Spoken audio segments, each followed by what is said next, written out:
हम अक्सर सोचते हैं कि हमारे बच्चे हमारी बात क्यों नहीं सुन रहे, हमारी हर बात क्यों नहीं मान लेते। आखिर जैसा हम चाहते हैं वो रिमोट कंट्रोल की तरह काम क्यों नहीं करते। तो क्या कभी हमने अपने गिरीबान में झांका है? बिस्मिल्लाहिर्रहमानिर्रहीम। अस्सलामु अलैकुम वरहमतुल्लाहि वबरकातुहू। Welcome to the channel Saliya zone. तो डियर ऑडियंस, आज हम बात करने जा रहे हैं बच्चों को मोबाइल से किस तरह से दूर रखा जाए, उसकी टिप्स। तो आइए जानते हैं वो टिप्स कौन सी हैं। नंबर 1, सबसे ज़रूरी और अहम टिप कि बच्चों के सामने वालिदैन मोबाइल इस्तेमाल ना करें। अगर बच्चों के सामने वालिदैन मोबाइल इस्तेमाल करेंगे, खुद मोबाइल लगाकर बैठे रहेंगे और बच्चों से कहेंगे कि मोबाइल इस्तेमाल ना करें, तो बच्चे कभी भी इस काम से बाज नहीं आएंगे। तो ये सबसे ज़रूरी और अहम टिप है। अब इससे कैसे दूर रहा जाए, बच्चों को कैसे इससे मना किया जाए, हम खुद इसके ऊपर कैसे कंट्रोल करें, तो आइए हम जानते हैं इस वीडियो में। तो सबसे पहले कि वालिदैन मोबाइल इस्तेमाल किस टाइम करें? जब बच्चे घर पर ना हो, यानी वो स्कूल गए हों, उनकी गैर मौजूदगी में अपना मोबाइल हम इस्तेमाल कर सकते हैं। हाँ, ये नहीं कि हम उनके सामने मोबाइल पकड़े ही नहीं, ऐसा तो मुमकिन नहीं है, क्योंकि हमें कोई ज़रूरी कॉल सुननी होती है या कोई और काम करना पड़ता है। यानी बहुत से मोबाइल से आजकल काम भी लिए जाते हैं, कोई ऑनलाइन वर्क होता है। तो बच्चों को बताया जाए कि इस वक्त हम लोग उन तरह यानी कि फजूल वीडियोस देखकर टाइम ज़ाया नहीं कर रहे, बल्कि हम इस पर काम कर रहे हैं, हमको इस पर ज़रूरी कॉल सुन रहे हैं। तो इस तरह से बच्चों को बताकर उनको एतमाद में लेकर ये उनके सामने बात की जाए। तो ज़्यादा ज़रूरी ये है कि हम उनके सामने मोबाइल को इस्तेमाल ना करें। फिर भी अगर हमें मोबाइल इस्तेमाल करना पड़ रहा है तो हम किसी काम की वजह से करें, क्योंकि ऐसा हरगिज़ नहीं हो सकता कि हम बच्चों को उस चीज़ से मना कर रहे हैं और ख़ुद वो चीज़ इस्तेमाल किए जा रहे हैं। तो ज़रूरी है कि हम सबसे पहले इससे खुद बचें। उसकी चंद मिसालें मैं आपके सामने पेश करती हूँ कि वालिदैन जो काम बच्चों के सामने करते हैं, बच्चे भी वही करते हैं। ये अक्सर आपने देखा होगा कि छोटे बच्चे अपने बड़े बहन भाई की नकल करते हैं, यानी जो बड़ा बहन भाई काम कर रहा है वही छोटे बच्चे भी करते हैं। तो इसी तरह से बच्चे अपने वालिदैन की कॉपी करते हैं। वो अपने वालिदैन को, अपने माँ या बाप को देखते हैं कि वो ऐसा कौन सा काम कर रहे हैं जो उन्हें करना चाहिए। तो अगर वालिदैन अच्छे काम कर रहे हैं, नमाज़ पढ़ रहे हैं, कुरान पाक की तिलावत कर रहे हैं और उनके घर में कोई लड़ाई झगड़ा नहीं है, वो अच्छी तरह से अच्छे माहौल में रहते हैं, तो ये सारी आदतें बच्चों में खुद ब खुद आ जाती हैं, उनको कहने की ज़रूरत नहीं पड़ती।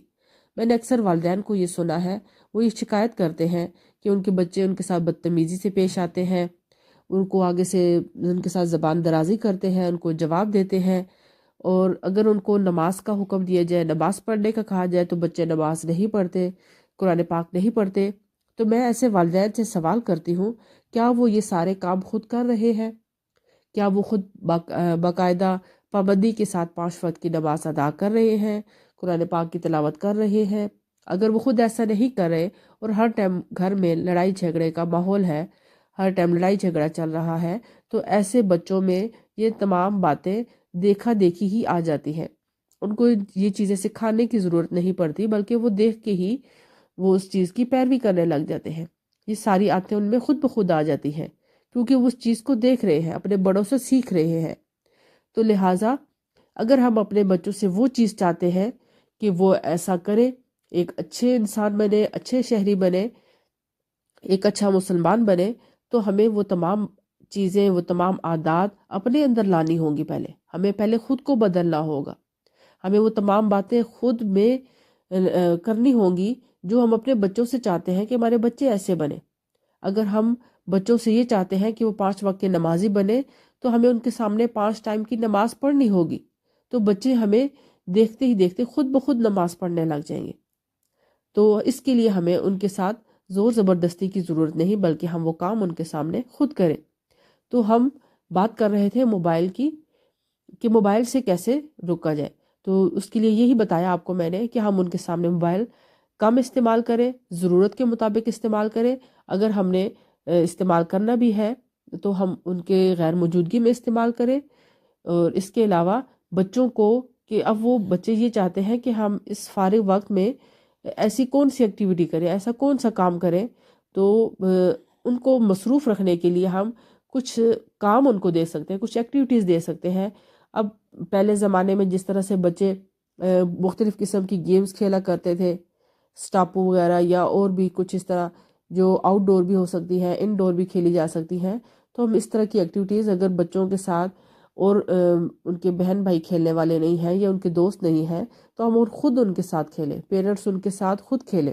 بچے بھی خوش ہو جاتے ہیں اور ان کا ٹائم بھی پاس ہو جاتا ہے. سب سے مین وجہ آج کل یہی ہے کہ ہم ٹائم کو کیسے گزاریں.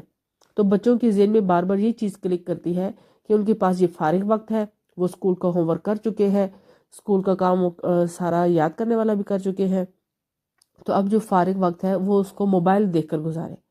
تو ان کے ذہن سے اس چیز کو نکالنا ہوگا کہ اس فارغ وقت میں وہ کچھ اور کام کر سکتے ہیں. جیسے اگر لڑکیاں ہیں وہ کچھ اس طرح کی ایج میں ہے، یعنی تھوڑی بڑی ہوگی ہے، تو ان کو ہم اپنے ساتھ مائیں جو ہے وہ کچن میں مصروف رکھیں، ان کو کچن میں لے جائیں، کوئی چھوٹا موٹا کام ان کو دے دیں کہ وہ ان کا اس طرح سے ہاتھ بھی بٹا سکتی ہیں. دوسرا تو ضروری نہیں کہ صرف کام میں ہی ان کو لگایا جائے کچن کے یا کوئی اور ضروری کام میں، بلکہ ان کو کھیلنے کا بھی وقت دیا جائے. اس سے ان کی جو جسمانی ورزش ہے وہ ہوگی اور بچہ اس کا جو مائنڈ ہے وہ فریش ہو جاتا ہے، وہ خوش بھی ہو جاتا ہے. بجائے اس کے کہ اگر ہم دوسرا کچن کا یا کوئی اور گھر کا کام کروائیں تو وہ اس سے بور ہو جائے گے. تو ضروری بھی ہے کہ تھوڑا بہت کروایا بھی جائے لیکن کھیل بھی لازمی کروائی جائے. اس طرح سے دونوں طرح سے اس میں بیلنس رکھا جائے. تو اس کے علاوہ بھی اسکول ایکٹیویٹیز بھی کچھ ایسی ہوتی ہیں ان کے اسکول کے سٹینڈرڈ کے حوالے سے، وہ بھی ہم ان سے کروا سکتے ہیں اور وہ کوئی ہر ٹائم کسی یونیک طریقے سے کروائی جائے. میں خود بھی یہ اپلائی کرتی رہتی ہوں اپنی بیٹی پر کہ میں اس کو کسی نئے طریقے سے ہر ٹائم میں اس کو وہ چیز کرواؤں، وہ بوریت بھی محسوس نہ کرے اور اس طرح سے وہ کھیل کھیل میں وہ چیز سیکھ بھی جائے اور دوسرا اس کا ٹائم بھی پاس ہو جائے. تو یہ بہت ضروری ہے. اگر ہم لوگ خود ان کو ایک ایسا ٹائم فارغ دیں گے جس میں وہ محسوس کرے کہ ان کو موبائل دیکھنا ہے، تو وہ پھر ظاہر سی بات ہے ہمیں وہ تھوڑی دیر بعد آ کر ہم سے موبائل مانگتے ہیں، ہمیں اریٹیٹ کرتے ہیں، پھر ہمیں بھی غصہ آ جاتا ہے، بچے بھی ہائپر ہو جاتے ہیں. تو وہ اس طرح سے ایک یہ جو ذہنی تناؤ کی جو ہے وجہ بنتی ہے، اس سے بچا جائے اور بچوں کو زیادہ سے زیادہ موبائل سے دور رکھا جائے. اور یہ ایک ایسی چیز ہے کہ اگر بچے ایک ٹائم پہ موبائل دیکھتے ہیں تو یہ ایک نشہ بن چکا ہے، ایک ایڈکٹ بن چکی ہے، جو جیسے کہ ایک کسی سگریٹ یا نسوار کا عادی شخص جو ہے اسے تھوڑی دیر بعد طلب ہوتی ہے کہ وہ یہ لیتا رہے. تو اسی طرح سے اگر ایک بچہ موبائل استعمال کرنے لگ گیا ہے، وہ اس میں گیمز اس نے ڈاؤن لوڈ کر رکھی ہیں، گیمز کھیل رہا ہے یا ویسے کوئی ویڈیوز دیکھ رہا ہے، تو اس سے وہ تھوڑی دیر بعد وہ اس کا جو دماغ ہے اس کے اندر یہ ایک قسم کا وہ اس کی طلب اس کو ہونے لگ جاتی ہے، وہ اس کے لیے ایک نشہ بن گیا ہے، وہ چاہتا ہے کہ بار بار وہ اس چیز کو دیکھتا رہے. تو لہٰذا ہمیں اس نشے کا عادی اس کو نہیں بنانا، یعنی یہ موبائل دیکھنا ایک نشہ بن گیا ہے، اس کا عادی اس کو نہیں بنانا. ہاں تھوڑا بہت کسی ٹائم دیکھ لیا، اپنے ساتھ اس کو دکھا دیا، جو خود ہم دیکھ رہے ہیں وہ اس کو دکھا دیا، یعنی ایک چیز بالکل پراپر ان کے ہاتھ میں نہ دیں. بہت مشکل ہے آج کل کے دور میں اس چیز سے بچنا، لیکن بہت ضروری بھی ہے کہ ہم ان سے بچائیں، کیونکہ ہم لوگ بہت بڑی تباہی کی طرف اپنے بچوں کو لے کر جا رہے ہیں. تو میری تمام والدین سے گزارش ہے کہ وہ اس پر بہت زیادہ اس کو سنجیدگی سے اس معاملے کو لیں، بہت زیادہ اس پر محنت کرنے کی ضرورت ہے. تو اللہ تعالی ہم سب کا حامی و ناصر ہو اور ہمارے بچوں کو اور ہم تمام والدین کو اس کوشش میں کامیاب رکھے اور اس بری عادت سے بچنے کی توفیق عطا کرے. تو مزید انشاءاللہ نئی ٹپس میں آپ کو دیتی رہوں گی کہ بچوں کو موبائل سے کیسے دور رکھا جائے. تو آپ اس چینل سے جڑے رہیے تاکہ آپ کو میری نئی آنے والی ویڈیوز ملتی رہیں. شکریہ. اللہ حافظ.